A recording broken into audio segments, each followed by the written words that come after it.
on my part, because you know, sometimes they drop a few things here and there, and you have to take it with a grain of salt, but it's necessary for it to be said, to be put on the record, just in case, so that when you get it, it ain't a surprise. Excuse me. The following is an interview with one called Mr. C, S-E-A, regarding alleged New World Order plans for the U.S. and its citizens. This is being posted as a point of information. We have seen video of the Indiana facility mentioned, and it does appear to accurately fit the description in this interview.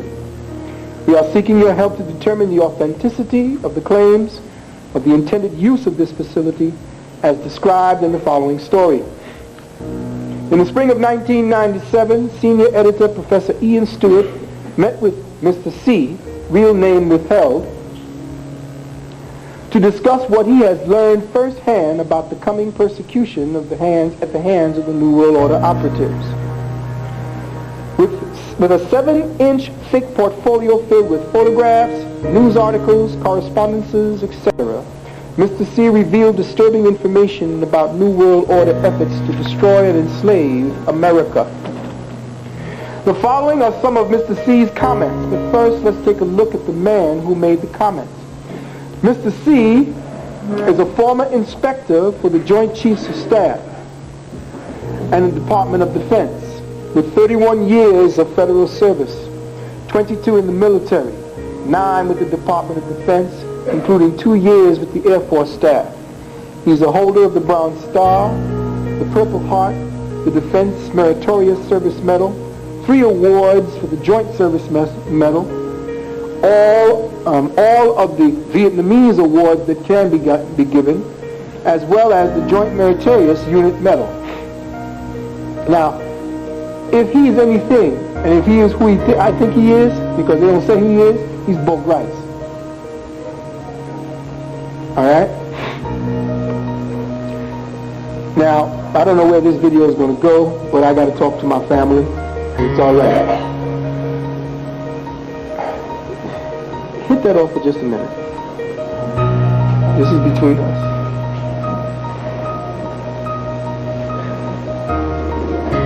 I promise we can get right back to it.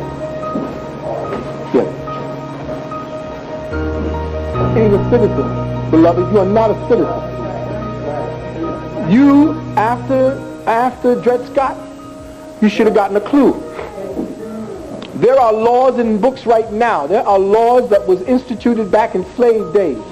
Laws that gave you chattel slavery, that had you as a chattel slave.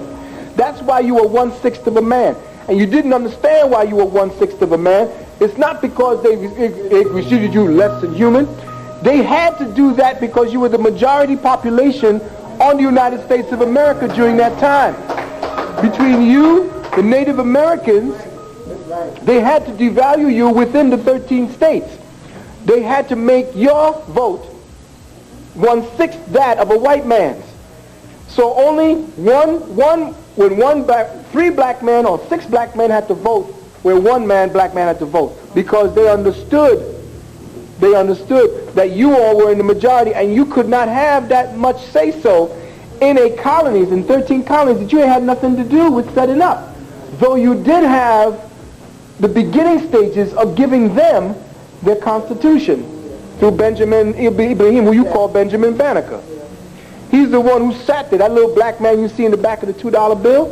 He was the one responsible for helping these people who came from a feudal system. They know nothing. They didn't know they're behind from their elbow about constitutional laws. They went and sat in the six nation longhouses of the Confederacy, the Mohawk and the Iroquois Confederacy, and learned how to draft the Constitution for themselves. But listen to this too, brothers and sisters. The Constitution has nothing to do with your rights. It was a contract trade agreement between the nation states called the United States. That's all it is. All these things about your rights means that you have to be free to be able to trade between nations. You have to be a nation to be able to call upon the Constitution for anything. You are not a nation. You are a conquered people. You are chattel slavery. You are chattel slaves. That's how they see you. Now, when you got the Emancipation Proclamation, that was a begrudging thing that Lincoln had to do, because the international bankers are what gave you that. Now, let me give you a little bit of a history before I get back to this situation here. And let me put you right about what this whole thing is around what you believe is happening in your country and what is really happening in your country and how it started.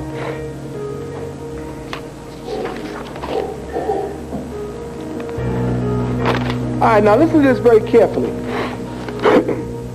In 1400, brothers and sisters, European power centers, all the European power centers coalesce into two camps. The two camps are called the Ghibellines, Ghibellines, who supported the Emperor's Hohenstaufen family. Okay, listen carefully. And the Guelphs, Guelphs.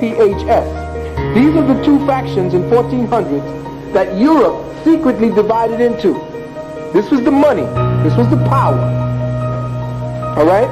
Don't believe the hype and the nonsense that you're getting about European history and American history. That's for the cattle to assimilate. It has nothing to do with reality. Now, the Guelphs, who are from Welf, W-E-L-F, the German prince who competed with Frederick for the control of the Holy Roman Empire.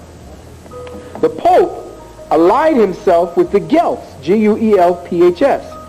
All modern history stems directly from the struggle between these two powers.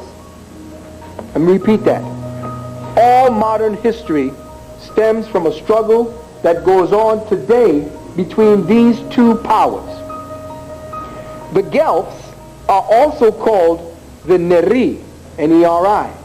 They were also called the Black Guelphs, as well as the Black Nobility, and supported William of Orange in his seizure of the throne from England, which eventually resulted in the formation of the Bank of England and the East India Company, which would rule the world from the 17th century. All coups d'etats, all revolutions, all wars in the 19th and 20th centuries are centered in the battle of the Guelphs to hold and enhance their power, which is now to become the New World Order. The power of the Guelphs would extend through the Italian financial centers to the north of France in a place called Lombardy. All Italian bankers are referred to as Lombards, because Lombards actually in German means deposit bank. And the Lombards were bankers to the entire medieval world. They would later transfer operations north to Hamburg, then to Amsterdam, and then finally to London. The Guelphs would start the slave trade to the colonies. The Guelphs, in order to aid their control of finance and politics, would perpetuate the Gnostic cults, which eventually developed into the Rosicrucians, the Unitarians, the Fabian Society, and the World Council of Churches. The East India Company, together with John Stuart Mill, would finance the University of London. A friend of Mill, George Grote, would give the University of London £6,000 to study mental health, which would begun the worldwide mental health campaign and program. Now, I'm just letting you know, in the beginning stages of what I'm about to say, what is actually happening behind the scenes. And I'm bringing you up to snuff at this point. When he retired, this is Mr. C. When he retired a few years ago, he was awarded the Secretary of Defense Civilian Service Medal. He's been around the world to 31 different countries, to 4 continents, and speaks 5 languages. Mr. C spoke to the coming American Holocaust of the government's plans for dealing with the non-New World Orderites. He spoke of the infrastructure that has already been set up to incarcerate and execute Americans, and the location of the facilities that would be used for the purpose, all with photographs, leaving little to the imagination. The infrastructure is set up. There are at least 130 concentration camps, quietly modified facilities which have sprung up and continue to spring up across the country, seemingly devoid of activity, yet requiring strange accoutrements, such as barbed wire fences with the tops turned inward, and helicopter windstocks. Most have good logistical supportability, with major highways and railroad transport facilities adjacent to the sites. Now, I'm not very familiar with Philadelphia, but wherever there is a place, a large facility where you see railroads right next to it, that will be the internment place before they ship you where they're going to ship you. There are 3 helicopter 25-knot aviation windsocks, which aren't the correct ones to use for chemical spills, which require only 10-knot windsocks. There are high-security NSA, that's National Security Agency-style people turnstiles, and high-intensity security lighting for 24-hour operation. The boxcar or gas chamber building fence is marked with special red-blue zone signs. This corresponds to the mission of the red-blue lists, which surfaced in June and July of 1996. Under martial law, which we are already, this will become a death camp. They're only going to handle Category 1 and 2 red and blue people there. This boxcar facility will be used for execution. One of the barns is large enough to put 4 boxcars into. There are powered vents on the top of the barn to vent the gas out of the building after the boxcars have been fumigated. All of the buildings have newly installed 6-inch pipes, gas pipes and furnaces installed in all the railroad barns. Since the photo was taken in August of 1994, FEMA has allocated $6 million to make the walls and the roofs of the buildings airtight. Under martial law, this facility could be immediately used as an SS-style termination gas chamber. On January 27, 1995, the Indianapolis News ran an article titled, "Amtrak Lays Off 212 at the Beech Grove facility. 170 lose jobs at maintenance center today." Now, why perform $6 million worth of renovations and then lay off 212 people? Because the people who are doing the final executions will not be Americans. Thus, the slots of the 212 will be filled by non-Americans. They'll hire foreigners for this capo, or which is Italian for chief. Matter of fact, well, I'll break it down for you. The news article said, hopes the yard may be able to solicit work repairing private train cars and perhaps subway cars from Washington, D.C. or other urban areas. Now, this is what the news said. There are hopes that this thing will deal with private train cars. The repairing of private train cars is a dead giveaway that they are death cars. The article went on to say, late last year, Congress ordered Amtrak to spend at least $5.9 million patching holes in the roof and fixing masonry on the walls of the giant machine sheds at Beech Grove. These buildings have been sealed. They're airtight. The faculty is constructed to allow gas to be blown in to all the buildings via a newly constructed 2-story hot air furnace. Next, Mr. C elaborated on the 2 categories, the red and blue lists, and what they mean. The red list is for pickup and execution before unobtrusive preparations for martial law are initiated. The blue is also for execution, but at a later date, within 6 weeks of martial law declaration. There are no re-education plans for either category. When you get picked up on a red pickup list, they'll take you from your home at night, most likely at 4 a.m., and put you in the black van, then drive you to a helicopter waiting to fly you to an intermediate point. There you'll be loaded onto a big 64-passenger CH-47 Chinook helicopter, all black, unmarked, and illegally operating under something called the Treaty of Open Skies. Then they'll fly you to one of the 38 cities where you'll board a 747, a 737, or a 727. You'll be taken straight to a temporary detention facility. When you're red listed, you'll be taken to the red camp. Then you'll be executed. At some point, martial law will be declared. Martial law is when the writ of habeas corpus to have a trial by jury is suspended.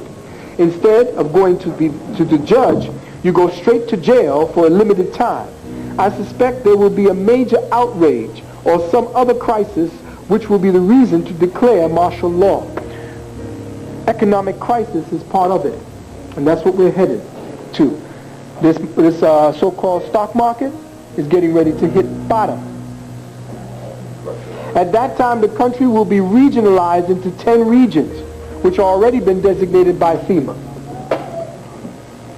Now, be advised that it has been proven in Wyoming and at least one other location that the black choppers have state-of-the-art radio frequency wideband jammers and can jam cell phones and CDs while they're executing black operations missions in your area.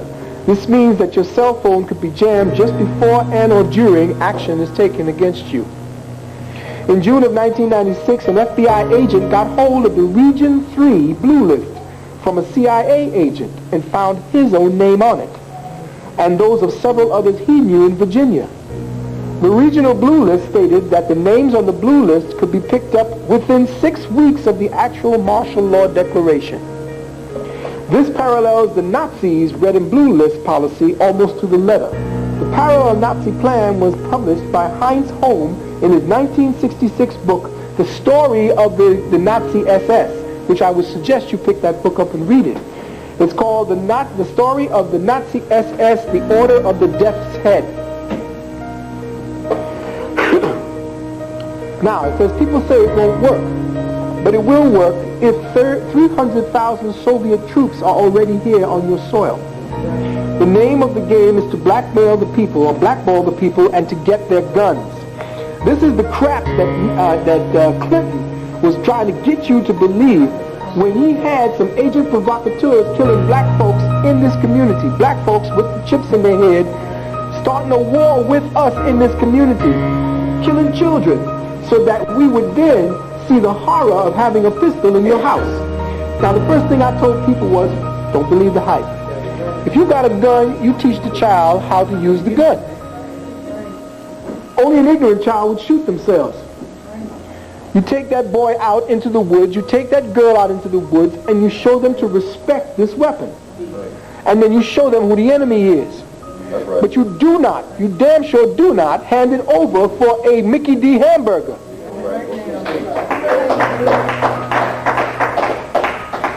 Now, this guns for freedom, guns for this, that's a lot of nonsense. That's the New World Order. Now, they did it to you over there in Czechoslovakia. You see what's going on over there they call ethnic cleansing? Well, they got them people to give up their guns.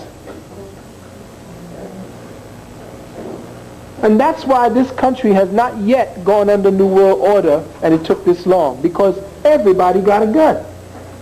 And when they signed, they actually took a list of all the brothers and sisters who are in the military, and they asked them, would they fire upon American citizens?